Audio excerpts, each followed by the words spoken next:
नमस्कार दोस्तों, उत्तर प्रदेश से बड़ी खबर सामने आ रही है। अकबरुद्दीन ओवैसी ने योगी आदित्यनाथ को खुली चुनौती दी है। अकबरुद्दीन ओवैसी ने साफ कहा है कि मिस्टर योगी तैयार हो जाओ, उत्तर प्रदेश में एआईएमआईएम का झंडा गाड़ने आ रहे हैं। दरअसल अखिलेश यादव ने 28 मार्च को नोएडा से रथ यात्रा शुरू करने का ऐलान किया था। उसके तुरंत बाद आनंद फार्म में बहन मायावती जी ने भी लखनऊ में बड़ी मीटिंग बुलाई और वहां पे अब फैसला लिया गया कि 2027 का विधानसभा चुनाव की तैयारी को तेज कर दिया जाए। इसके 2 दिन बाद ही आज असदुद्दीन ओवैसी की पार्टी एआईएमआईएम ने योगी आदित्यनाथ पर हमलावर हो गई है। योगी आदित्यनाथ को खुली चेतावनी दे रही है कि रोक सको तो हमें रोक लो उत्तर प्रदेश में। एआईएमआईएम के उत्तर प्रदेश के अध्यक्ष शौकत अली ने उत्तर प्रदेश में बुर्के वाली महिला को सीएम बनाने का भी ऐलान कर दिया है। आपको बता दूं कि उत्तर प्रदेश का विधानसभा चुनाव 2027 अप्रैल तक होने का संभावना है, मगर सभी पार्टियां अभी से तैयारी में जुट गई हैं। चंद्रशेखर आजाद भी लगातार उत्तर प्रदेश में बड़ी बड़ी रैलियों को संबोधित कर रहे हैं। कई लोग सोशल मीडिया पर पोस्ट लिख रहे हैं कि बहन मायावती असदुद्दीन ओवैसी की पार्टी से गठबंधन करने की ओर आगे बढ़ रही हैं। मगर मैं इस बात की पुष्टि नहीं करता, लेकिन इस प्रकार के पोस्ट धड़ल्ले से ट्विटर पर लिखे जा रहे हैं। उत्तर प्रदेश के एआईएमआईएम के अध्यक्ष शौकत अली ने जनसंख्या बढ़ाने पर भी बड़ा विवादित बयान दिया है। शौकत अली ने साफ कहा है कि हम 2 और हमारे 2 दर्जन। इस प्रकार के बयान से साफ है कि इस तरह की बयानबाजी से भारतीय जनता पार्टी के लिए 6 मारने की पिच को तैयार किया जा रहा है।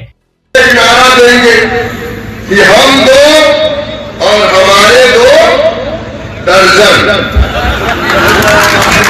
2027 के विधानसभा चुनाव में उत्तर प्रदेश के जो मुद्दा है उसके केंद्र में हिंदू मुस्लिम का मुद्दा रहने वाला है, क्योंकि एआईएमआईएम पार्टी अब की बार उत्तर प्रदेश में झंडा गाड़ने के लिए जिस प्रकार से ऐलान की है, उसी प्रकार के बयान चुनाव के वक्त में दिए जाएंगे और उस बयान पर भारतीय जनता पार्टी पलटवार करती हुई नजर आएगी और इसी मुद्दे के इर्द गिर्द पूरा 2027 का विधानसभा चुनाव लड़ने की तैयारी है। मगर अखिलेश यादव इस मुद्दे से भटकने के लिए बिल्कुल भी तैयार नहीं है। वह सरकारी नौकरी को मुद्दा बनाने के लिए ऐलान कर चुके हैं। आपको क्या लगता है कि उत्तर प्रदेश में हिंदू मुस्लिम का मुद्दा इस बार काम करेगा या फिर सरकारी नौकरी का मुद्दा काम करेगा? कमेंट में टाइप करके अपनी राय को साझा करें।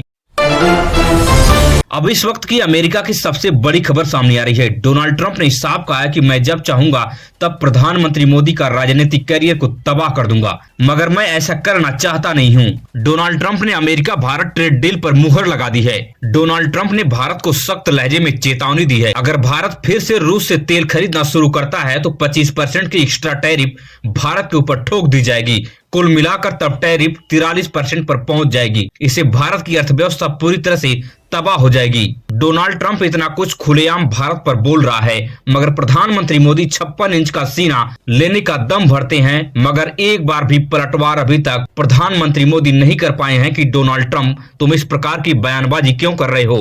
भारत एक संप्रभु देश है, तुम्हारे हम गुलाम नहीं हैं, हम किसी के सामने झुकने वाले नहीं हैं। हमारी मर्जी, हम कहीं से भी व्यापार करें, जिससे मर्जी उससे तेल खरीदे। लेकिन इस प्रकार से बयानबाजी प्रधानमंत्री मोदी बिल्कुल भी नहीं दे पा रहे हैं। आखिर अमेरिकी राष्ट्रपति के हाथ में प्रधानमंत्री मोदी का कौन सा सीक्रेट चीज लग गया है जिससे प्रधानमंत्री मोदी समेत भारतीय जनता पार्टी का पूरा इकोसिस्टम खामोश है?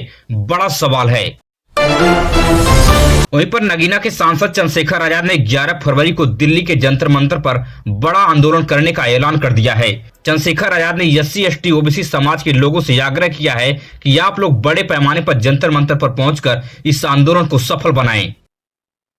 सिर्फ काल्पनिक कथाएं गढ़ के कि भाई इससे झूठे मुकदमे दर्ज हो सकते हैं, हमारे बच्चों का करियर खराब हो सकता है, इस तरह की काल्पनिक जो है बातें मन में सोच के विरोध हुआ और जिसके बाद माननीय सर्वोच्च न्यायपालिका ने यह फैसला लिया। मैं मानता हूं कि लोकतंत्र में अपनी बात को मजबूती से रखना हर उस व्यक्ति का अधिकार है जिसके साथ अन्याय हो रहा है। पिछले लंबे समय से हम लोग देख रहे हैं किस तरह से संस्थानिक हत्या और जाति, धर्म, क्षेत्र के आधार पर भेदभाव कमजोर वर्गों के बच्चों के साथ होता है। इसी को ध्यान में रखते हुए 11 तारीख को जंतर मंतर दिल्ली पे हम लोगों ने प्रोटेस्ट कॉल किया है। मैं आप सबसे अपील करता हूं कि आप सब लोग आएं और उस प्रोटेस्ट को, उस आंदोलन को मजबूत बनाएं जो हम। मगर सवर्ण समाज भी लगातार सड़कों पर यूजीसी कानून का विरोध कर रहा है। भारतीय जनता पार्टी पर लगातार सवर्ण समाज हमलावर है कि इस कानून को जल्द से जल्द वापस लिया जाए। मगर वहीं पर बहुजन समाज भी यूजीसी कानून को लागू कराने के लिए रोडों पर संघर्ष कर रहा है। दोनों समाज के बीच में आपसी टकराव जारी है। इस टकराव के बीच में सुप्रीम कोर्ट ने इस कानून पर रोक लगा दी है। यूजीसी कानून को लागू कराने के लिए बहुजन समाज सड़कों पर उतर रहा है, तो इसी कानून को खत्म करने के लिए सवर्ण समाज भी सड़कों पर उतर रहा है। अब देखने वाली बात है कि सुप्रीम कोर्ट आने वाले समय में इस पर किसके पक्ष में फैसला देता है या यह मामला कोर्ट में ही अटका रहता है। आपको क्या लगता है, कमेंट में टाइप करके जरूर बताएं कि यह कानून किसके हित में है या किसके अहित में है, या एक समाज को सिक्योरिटी प्रोवाइड करने के लिए दिया गया है। वहीं पर योगी आदित्यनाथ ने एक बार फिर बांटने का मुद्दा तेजी से उछाल दिया है। योगी आदित्यनाथ ने विपक्ष पर सीधा निशाना साधा है। योगी आदित्यनाथ ने बांग्लादेश में हो रहे हिंदुओं पर अत्याचार को लेकर चिंता जाहिर की है। योगी आदित्यनाथ ने साफ कहा है कि कोई भी विपक्ष का नेता इस मुद्दे पर बोलने के लिए तैयार नहीं है। याद रखना, सनातन कमजोर होगा तो देश कमजोर होगा, देश कमजोर होगा तो सनातन के सामने अस्तित्व का संकट खड़ा होगा।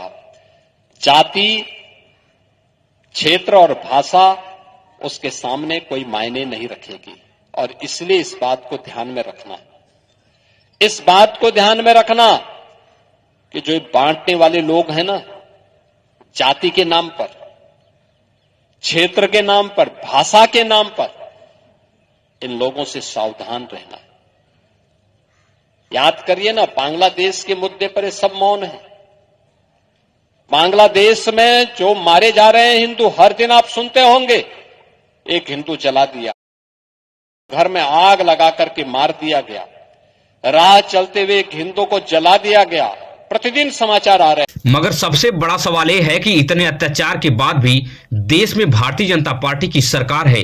भारतीय जनता पार्टी के पास पूरी फुल पावर है, मगर क्यों कोई बड़ा एक्शन नहीं हो रहा है। दिन रात सनातन सनातन का राग अलापने वाली भारतीय जनता पार्टी आखिर किस वजह से बांग्लादेश को अलग थलग करने में अभी तक रुकी हुई है। आखिर भारतीय जनता पार्टी को किसने रोक रखा है। लोगों का सवाल है कि भारतीय जनता पार्टी को और कितनी पावर चाहिए कि वह बांग्लादेश को अलग थलग कर सके। इस सवाल का जवाब योगी आदित्यनाथ को देना चाहिए। विपक्ष को जितना बोलना था वह बोल लिया, मगर विपक्ष करने से समस्या का समाधान नहीं होगा, क्योंकि इस वक्त भारतीय जनता पार्टी देश से लेकर देश के कई प्रदेश में सरकार में है, लेकिन भारतीय जनता पार्टी को किसने रोक रखा है कि वह सनातन की हिफाजत बांग्लादेश में जाकर नहीं कर पा रही है। यह सबसे बड़ा सवाल है जो लोगों के दिमाग में इस वक्त घूम रहा है। आपको क्या लगता है कि विपक्ष को लगातार बोलने से इस मामला का समाधान हो जाएगा, या भारतीय जनता पार्टी को बड़ा एक्शन लेना पड़ेगा बांग्लादेश की सरकार को ठिकाने लगाने के लिए?